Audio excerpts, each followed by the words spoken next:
Hello there Scapers, my name is Zenavilius and I wish you all a very Merry Christmas. I personally am really looking forward to this break because I've had a lot going on in the past 1 month or so since my last video, and RS has been really far down my list of priorities, as has been making videos. So this Christmas break should give me an opportunity to just relax and focus on the things that I enjoy, like playing RS and meeting old friends and just getting away from the hustle and bustle of the working life. But anyway, moving on to the video. This is going to be a summary slash walkthrough of all the major patches and updates of this particular month, December. I was meant to make this on the 3rd of December when they brought out a bunch of new stuff. The first being the new Alchemical onyx items. So they'd been teasing this for a while, but they never actually came out with it until this point. And the update itself was basically to bring out 3 different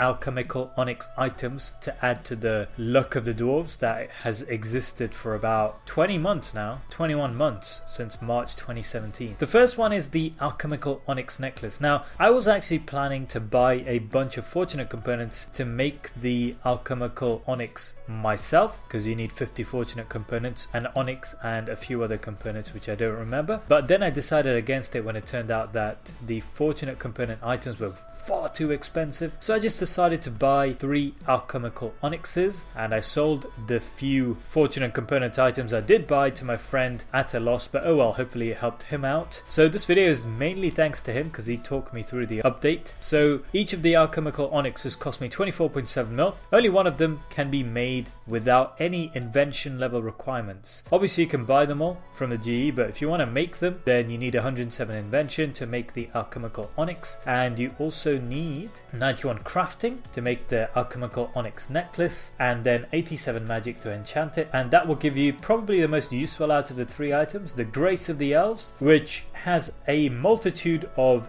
benefits to skilling. The first one being the possibility of spawning Seren spirits, which are basically like, I don't know, divination fire spirits from bonfiring. They only last about 30 seconds, but once you click on them, they will give you some RDT items. If you wear an LOTD and the Grace of the Elves, you have a chance of getting the Hazelmay Signet Ring through skilling, which is going to be absolutely insane. Really good for skillers. Great update from that point of view. A few other things it can do. It can store up to 500 Sign of the Porter charges.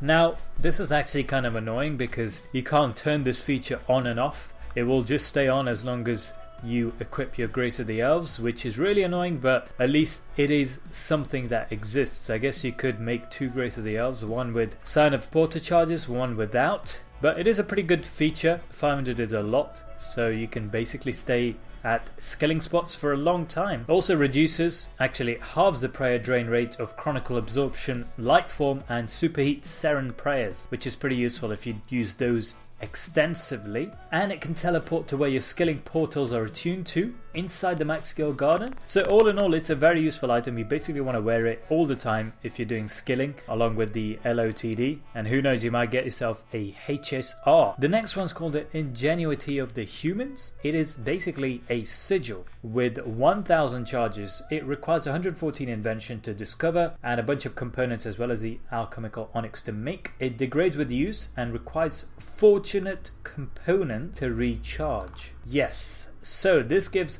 a nice sync for treasure trail items, apart from the existing sync that these 3 new alchemical onyx items immediately give on their own. It comes with 1000 charges and it's very simple. It basically allows you, when you activate it, for your next hit to be guaranteed. It has a 90-second cooldown, which is shares with other sigils as well, such as the Limitless Sigil, which is the one I usually always use when I'm going bossing, but I may consider this one depending on the situation. So I think this is a separate video to make. I haven't done too much research into this or testing out. In this video, I simply just made it because I know it's going to be really useful. I need to try out at different bosses to see different situations where this particular effect is actually useful, and perhaps also consider bringing it as a switch with the Limitless Sigil at different boss encounters.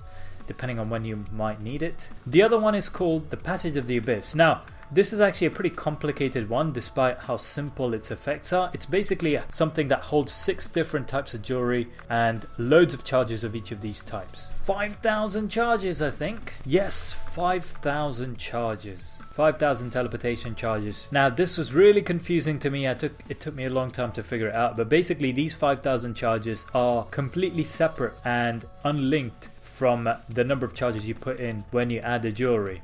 So, it has 5,000 charges. You basically need to add the same amount of charges as 100 fully charged items of that type of jewelry. For example, let's say you want to charge it up with Ring of Dueling charges. Because the Ring of Dueling, when it's fully charged, has 8 charges per ring. 100 times that is 800 charges. So you need to add in 800 charges for it to start storing Ring of Dueling charges. This can be either by buying 100 fully charged Ring of Duelings from the G and adding it to it, or you can basically add a previously compacted Ring of Dueling with whatever number of charges it has, plus some Rings of Dueling you buy from the G. The point is that it all needs to add up to make 800 charges for a Ring of Dueling. Same with the Games Necklace. For something different, say a Dig Site Pendant which has 5 charges, you would need to add a total of 500 charges for it to begin gobbling up those Dig Site Pendants and being available for teleportation. So as soon as you add the Ring of Dueling, the 100 Rings of Dueling 8, you will have access to 5,000 teleports to those, because the number of charges of the Ring of Dueling you add is completely irrelevant to the number of charges that is already contained in the Passage of the Abyss, if that makes any sense whatsoever. Anyway, so that's the way it works. It took me a while to figure it out. I had a bunch of compacted jewelry in my bank already, so I had to figure out the maths behind how much I needed to buy from the G to make enough charges to add to it. I had to actually buy ruby necklaces and make them into Dig Site Pendants, because the Dig Site Pendants aren't tradable. So anyway, it was a long process. It was really annoying. I wish Jagex made it simpler, but oh well, that's the way things are. And the good thing, like I said, is that it comes with 5,000 charges already. As soon as you add the first item out of 6, you can start teleporting to any location that one item would allow you to teleport to, up to 5,000 times. And the best part is that it's pretty cheap to recharge, well kind of, relatively cheap. You recharge it using fortunate components and you get 500 charges per fortunate component. So you only need 10 fortunate components to actually recharge it to max, which is not too bad, to be honest. You can also recolor it, which kind of helps, I guess, to differentiate different ones that have different items on them. For me, one was enough, but if you want, you can add another one and add 6 different jewelry into that. There are enough types of jewelry which allow you to teleport to places in RS that you will probably need to, but I'm not that fussed. It has freed up a few spaces from my bank as it is. Next we have the ability to imbue high level rings using Techie. So if you go to the armor smith near the raised entrance where you buy your stuff using Techie normally, you can now imbue these items. It's not a one-way process, so if you have a Hazel May Signet Ring, don't worry about it. You can imbue it and then unimbue it and sell it on if you wish to. So it costs 10k Techie to imbue a Hazel May Signet Ring and a Luck of the Dwarves, 15k, the highest amount, to imbue a Ring of Death, and this basically adds a small additional stat bonus. So for the Ring of Death, it increases the damage bonuses by 2.5, which is really small, but it could be useful, I guess, if you got some spare Techie. I recently spent all my Techie on, well, selling Mascap codexes to buy myself an SOS, if you remember that. So I was kind of worried about this update, but thankfully you don't need that much Techie, and I was easily able to afford it. So I imbued my Ring of Death, my Luck of the Dwarves, and I believe my Hazel Mace, my Asylum Surgeon Ring. I also tried to reverse it to see if it refunded the Techie, but it doesn't refund the Techie. It only reverses the imbuement, whatever you call it, and then you have to spend a Techie to re-imbue it. On the theme of imbuing rings, the other rings that you used to be able to imbue at Mobilizing Armies are now able to be done at Zanik. Just right click, this is in Soul Wars by the way. So I can imbue rings, which will give you additional combat boosts, and it should have all the rings that it used to have at Mobilizing Armies, because Mobilizing Armies is removed from the game. So if you right click your Passage of Abyss that you just created, or just use a dueling ring and go there, you can see the effects of it firsthand. South Feldip Hills. They used to say mobilizing armies. I was looking for mobilizing armies. So why can't I find it?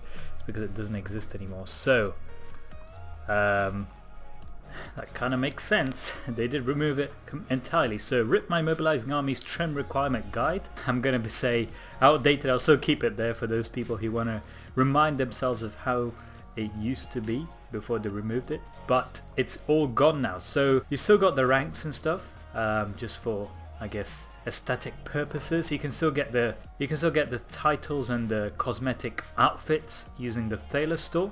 But for all intents and purposes, it's gone. All your mobilizing armies and enhancers have been converted to unfocused reward enhancers, which is nice. And I kind of wish they did that with all the other trim requirements that you have done already. Be able to convert it manually at least. And also, they've converted investment and reward credits back into coins. I guess I should have noticed. I might have noticed it if I checked the patch notes when I logged in on the day of this update, which was the 3rd of December, but I haven't noticed it yet, probably because it just got added to my bank. I think I did notice a stack of coins in my bank. I was wondering where it was from. Maybe that was where it was from. But anyway, locators. I just realized that these actually exist, but now they can be created using divine energy. So brilliant energy for the superior locator.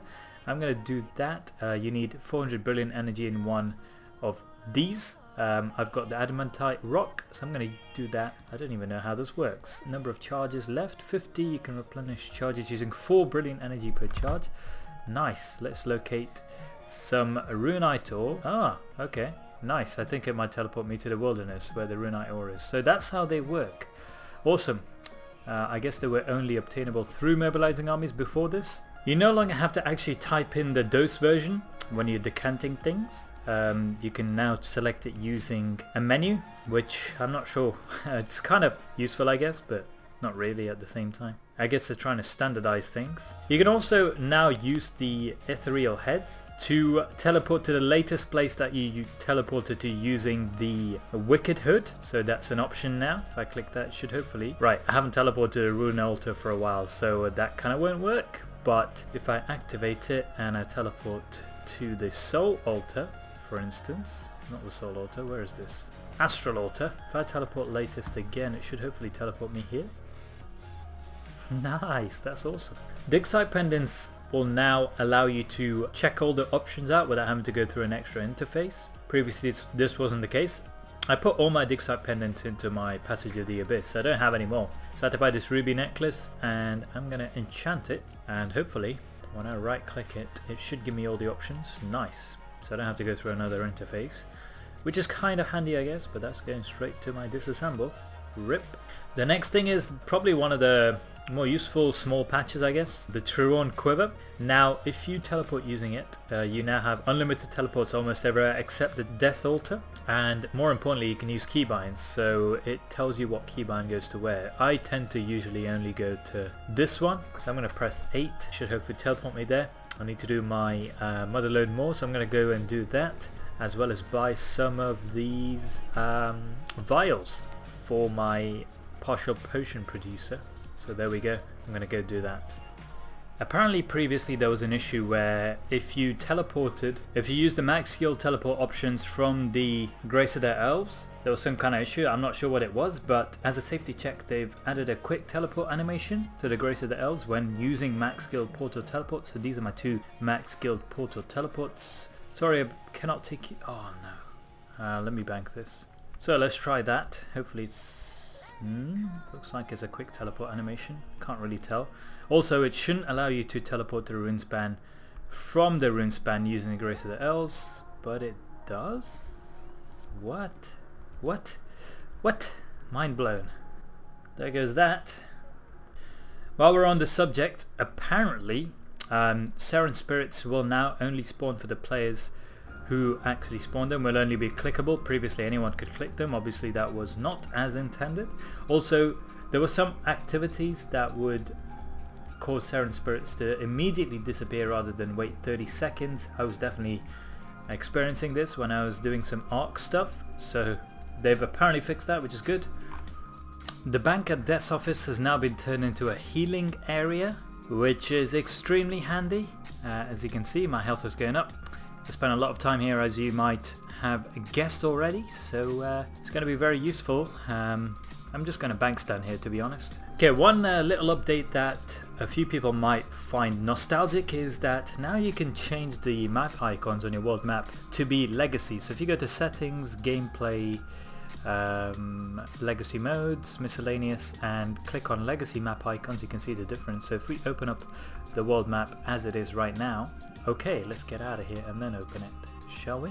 Okay, here we are. So we've got the new map icons. Now if we change it to legacy map icons using this, and then you can already see the difference on the minimap.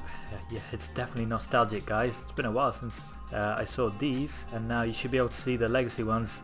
I'm definitely keeping this one. I like it. I prefer it because it's more recognizable anyway for me, because I've spent more time in RS with these icons than the new ones. And to round off the video, I am at my friend's trimming party. Thank goodness he didn't have to do mobilizing armies. He saved at least 16 hours of his life, including enhancers, or 33, not including them. So congrats, buddy. Look forward to that. It's always good to see a friend trim. It's a massive achievement, even if mobilizing armies isn't a requirement anymore. I'm just going to round off the video with a couple more updates. One is that the Elite Dungeon Codex drop rate has now been reduced. So firstly, I believe it was really high, then they nerfed it so low that its price has got inflated massively, and now it should be fairly stable. I don't know, I have not been there since getting my 1 kill for Trim, for the Reaper title, should I say. So I should be going back there soon. I should hopefully be getting a few on the road to Insane Final Boss. And they've also changed the MA worlds to something else, as well as changing a few other worlds around. So that will be all. I guess I'll leave you with the footage of my friend getting Trim, and hopefully you enjoyed it. Have a great Christmas, guys. I will see you soon for a next one, hopefully. But no guarantees. It's a festive period, so RS, even though it's a bit more of a priority than it was, it's still not at the top of my list. So let's see what happens. Hopefully I'll make another video soon, but I hope you enjoyed this one anyway, even though it's quite late and quite a long time between the last one and this one. Take care, guys. Be safe. I'll see you in the next one.